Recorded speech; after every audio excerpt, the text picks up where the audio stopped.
The pace of activity continues to mount here at Fair Park as opening day of the 1969... Located just east of downtown Dallas, Fair Park is a 277-acre city-owned site, home to the State Fair of Texas since the 1880s.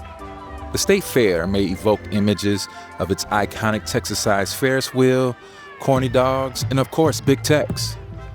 But dig a little deeper into the story of Fair Park, and reality is much heavier. Its history is tightly interwoven with Confederate soldiers, the KKK, civil rights activists, and the Black Power movement in Dallas. We had the largest Klan chapter in America. Fair Park was an epicenter of racial politics throughout the city of Dallas. Many of our movements in this city came from this part of town, South Dallas proper. Before there was a Cotton Bowl, cotton, as the phrase goes, was king here in Dallas. According to scholars, by 1900, Dallas was the largest inland port for cotton. The culture of slaveholding in the Confederacy is interwoven into Fair Park's history, as William Gaston, a Confederate soldier, once owned the land the fair occupies today. The fallacy of white supremacy reemerged in the 1920s, thanks largely to the film, The Birth of a Nation. And this is a mainstream film, portrayed the Klan as heroes that saved the South from corruption and the rape by African-American soldiers in the Union Army. Texas audiences stood up, gave standing ovations to the film. The Birth of a Nation, which was even screened at the White House, sparked the rebirth of the Ku Klux Klan, and the Dallas mainstream embraced this terrorist group. We had the largest Klan chapter in America. So you got the policemen who wear the police uniforms in the daytime, and the Klan, and the judges were in the Klan, all of the attorneys, the ministers were all members of chapter number 66. With the help of the State Fair of Texas, the size of the Klan's Chapter 66 grew. The Klan held the largest single initiation day in its history here in Dallas. Their numbers increased to 13,000, which represented about 1 out of every 3 eligible men in the city. It was the highest membership per capita in the nation. My friends of Texas, I have come here today to bear the tribute of the nation to you on your 100th birthday. See, in 1936, Texas was celebrating its 100th birthday. And there was a big debate on where the Centennial was going to be held. So Houston said, we should get the Centennial. We're the largest city. And they say, well, Dallas, what have y'all got? And R.L. Thornton says, well, we've got the State Fair of Texas, and we got a suitcase full of money. And they says, sounds good to us. Securing the Centennial put a national spotlight on the growing city of Dallas.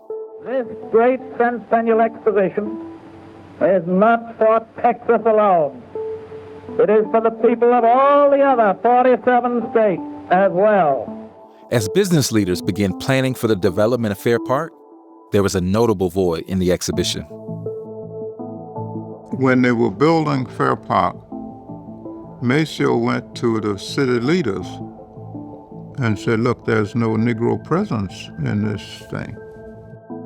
Civil rights leader A. Maceo Smith served as the executive secretary of the Dallas Negro Chamber of Commerce.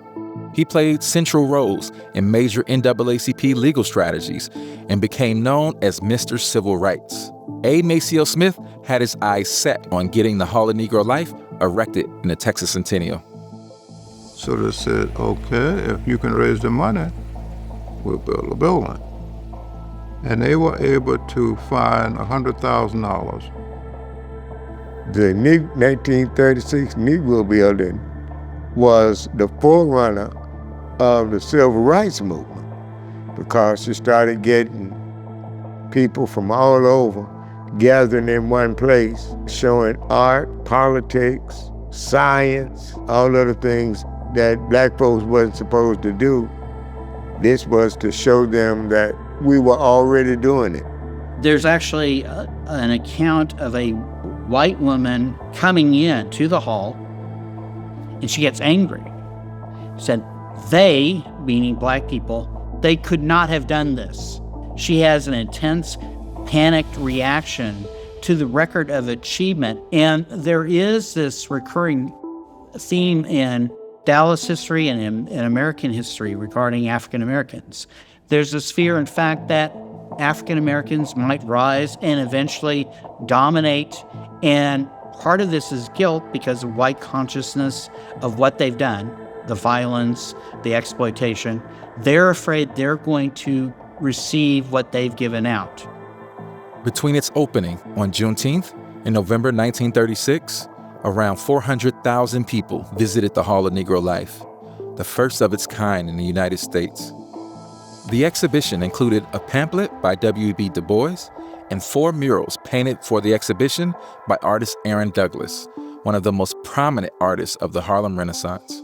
So at the end of the fair, they decided to bring in Pan Am Exposition, and they decided that the Hall of Negro Life was one of the buildings they were going to destroy because they said it didn't fit into the theme. So just like that, they just wiped it out. There was this instant desire to erase that. We cannot keep that in place because the achievements recorded in that hall totally refuted, exploded the myths of white supremacy. And that was the foundation of Dallas politics and Dallas culture, and it was a danger to the status quo. Today, the African American Museum of Dallas is close to where the Hall of Negro Life once stood. 2 of the Aaron Douglas murals remain in museum collections outside of Texas, and the other 2 are believed to have been destroyed.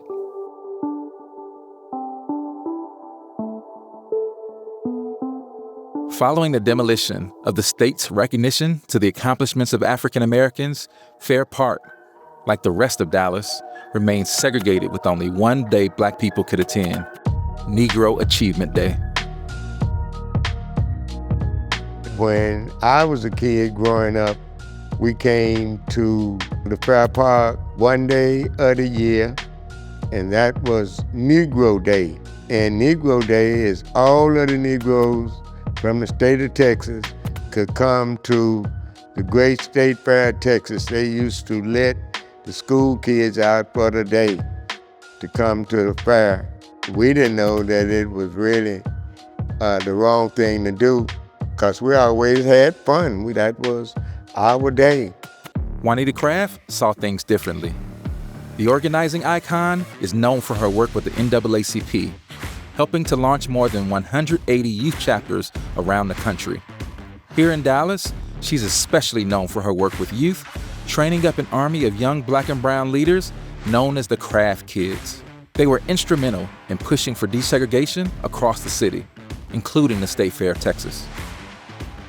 My mother is what really, first and foremost, inspired me to be involved, because she is the one who ensured that my sister and I went to the NAACP Youth Council, and that was under the leadership of Mrs. Craft. So that's really where my training started.